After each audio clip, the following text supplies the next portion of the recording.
और इसी बीच एक बड़ी खबर है, यूपी के डिप्टी सीएम केशव प्रसाद मौर्य ने बड़ा बयान दिया। कहा मदरसे आतंकवाद के अड्डे हैं। मदरसा कहीं भी हो आतंकवाद ही पैदा करता है। केशव प्रसाद मौर्य की तरफ से ये स्टेटमेंट दिया गया है। मदरसा बांग्लादेश का हो, चाहे पाकिस्तान का हो या भारत का हो, यदि वास्तव में देखा जाए तो मदरसा घोषित तौर पर आतंकवादियों को पैदा करने की फैक्ट्री है। बांग्लादेश का हो, चाहे पाकिस्तान का हो, चाहे भारत का हो, मदरसा तो वास्तव में अगर देखा जाए तो अघोषित तौर से आतंकवादियों को पैदा करने की फैक्ट्री।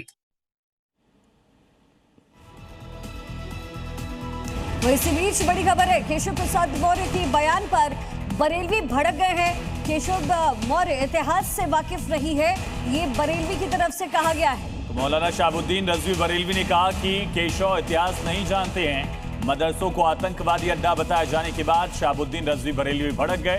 कहा बयान की निंदा करता हूं। देश से प्रेम करने वाले उलमा और छात्रों को दहशतगर्द कहा जा रहा है। यह सब अज्ञानता की बुनियाद पर है और यह सब मुस्लिम दुश्मनी पर उतारू जहनियत का नतीजा है। जबकि ये मदरसे वो हैं, इनको वो तमगा मिलना चाहिए, देश की आज़ादी का अवार्ड इनको दिया जाना चाहिए कि यही वो लोग हैं जिन्होंने इनकलाब जिंदाबाद का नारा दिया। देश के अलग अलग कोनों से आ रही ये जो तस्वीरें हैं वो कलेजा कपा देने वाली। केरलम के मलप्पुरम से भी कुछ ऐसी तस्वीरें सामने आई, जहां इसके अलावा देवभूमि उत्तराखंड के यमुनोत्री और गंगोत्री हाईवे तक पहाड़ मानो दरक कर जमीन पर उतर आया। उत्तरकाशी में हाईवे का बड़ा हिस्सा धंस चुका है, तो वहीं यमुनोत्री मार्ग पर गिरा विशालकाय बोल्डर बाल बाल बचे एक मकान की कहानी बयां कर रहा है। तस्वीरें सिर्फ डराने वाली नहीं है, बल्कि देश के कई हिस्सों में मानसून के विकराल रूप की चेतावनी भी दे रही है।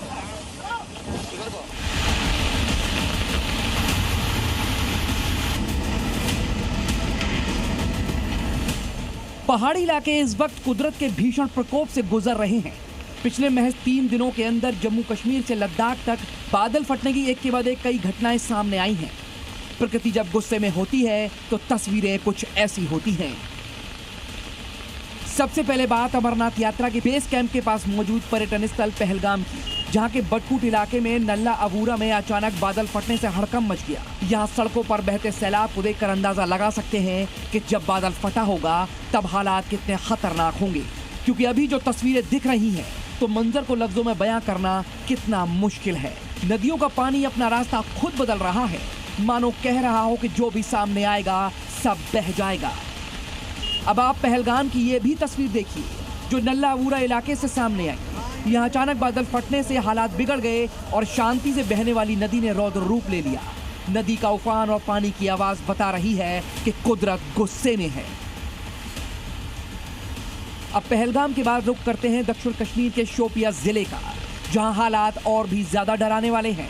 ये लगातार तीसरे दिन शोपियां में बादल फटने की तीसरी घटना है। गांव जलमग्न है, सड़कों पर गाड़ियां नहीं नदी बह रही है। देखिए पानी ऐसे बह रहा है जैसे ये बोल रहा हो कि यहाँ सिर्फ और सिर्फ उसका कब्जा है।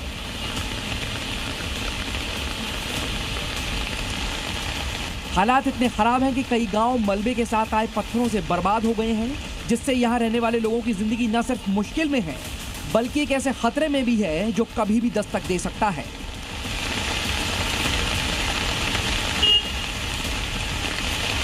वहीं ऐसे ही भयानक हालात राजौरी में भी देखने को मिले। यह तबाही का मंजर वैसा ही है जैसा पहलगाम और शोपियां में दिखा। लोग परेशान हैं, हैरान हैं और कुदरत के इस भयानक रूप के सामने बेबस नजर आ रहे हैं। मीर मोगला से भी 15 किलोमीटर ऊपर पहाड़ी पे वाक़ा है और उधर भी ऊपर भी रास्ते में बहुत ज़्यादा पसियाँ पड़ी हुई हैं और इधर भी जो है रोड जो है बिल्कुल ये भी जो चालू की थी ये वाली भी डैमेज हो गई है। तो इसलिए जो है हमारी एडमिनिस्ट्रेशन से रिक्वेस्ट है कि इस रोड को सही किया जाए।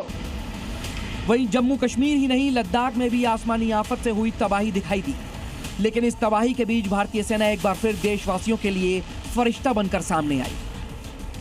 करगिल के गुंड और हरदास इलाके में बादल फटने से भारी बाढ़ आ गई, जिससे सड़क संपर्क पूरी तरह से कट गया।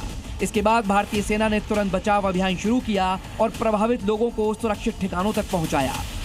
फिलहाल पहलगाम से लेकर शोपियां और कारगिल तक प्रकृति की ये मार चेतावनी है कि पहाड़ों पर जरा सी भी चूक कितनी भारी पड़ सकती है। स्थानीय प्रशासन और आपदा प्रबंधन की टीमें लगातार नजर बनाए हुए हैं। जी न्यूज भी आपसे अपील करता है कि इन दिनों पहाड़ी इलाकों में यात्रा करते वक्त पूरी सावधानी बरतें। ब्यूरो रिपोर्ट, जी मीडिया।